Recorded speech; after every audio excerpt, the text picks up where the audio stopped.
Yeah, Wooji's a lap truck, and you would think he would get to the bottom. They're racing side by side, and I think Stewart assumed he would stay low, and Jesse moved up the road, and really nothing Stewart Friesen could have done differently there. He was committed to the outside. Obviously, he tore up his truck, so hindsight's 20/20, but you can see there's just no way to think that a Wooji would move up in the lane. Yeah, that's incumbent on the spotter to say, hey, they're coming too wide behind you.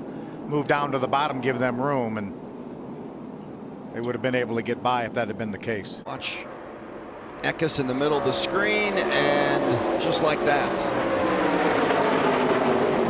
Yeah, it looked like Stewart maybe thought, Michael, that he was going to be clear to move up, and we know how important it is to get up into that fast lane because of the draft, and just not quite clear.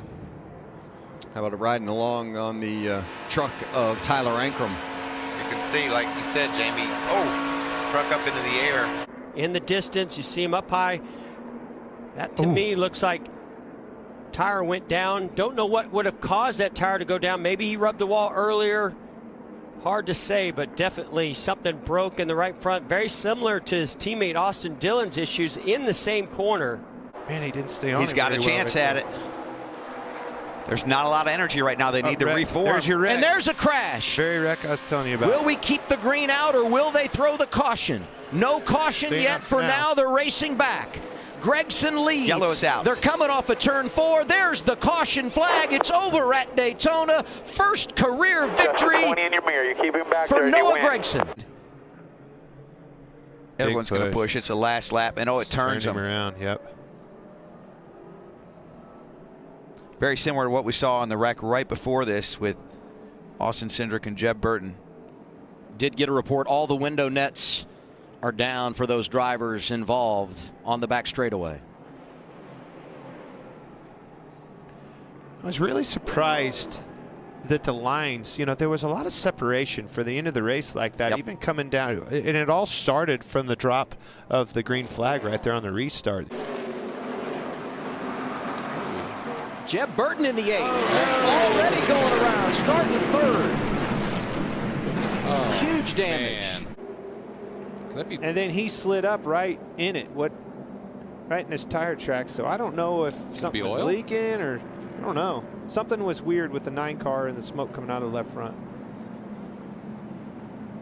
Nice job by Annette to get around, but Brandon Jones just could not avoid it. Terrible luck right there. Unfortunate for everybody. You don't want to do that.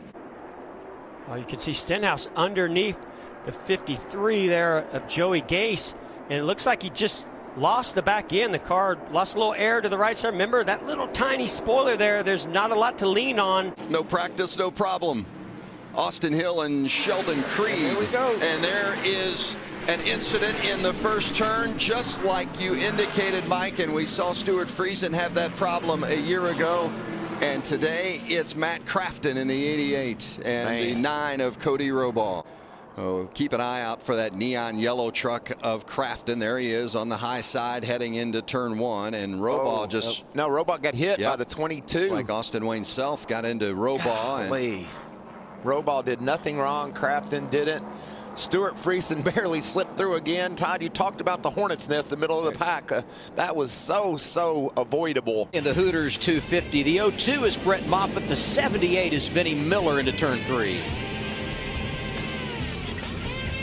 Just what I see there, I'd love to hear the spotter communication right there, because the way Vinnie Miller moved down right there and turned into the corner, it was almost as if he didn't know he was there. It was obviously a last-minute charge that Brett Moffatt had there, but he had the position, and that's just racing. Well, as much as it pains me, Clint, I agree. I believe it just looks like the 78 moved down and just didn't know he was there. And, the track is slick at this point. You've got a few laps on your tire. I'm just completely confused. Well, look, I thought they were saving gas or just being conservative to stay out of the wreck. And then we thought... And there it is. One car goes sliding across the infield grass. William Byron, who won his qualifying race here on Thursday. And that will change everything. Certainly has changed it for that Exalted 24. Yeah, you could just see as Ricky Stenhouse Jr. moved left, he just caught that left rear of the bumper.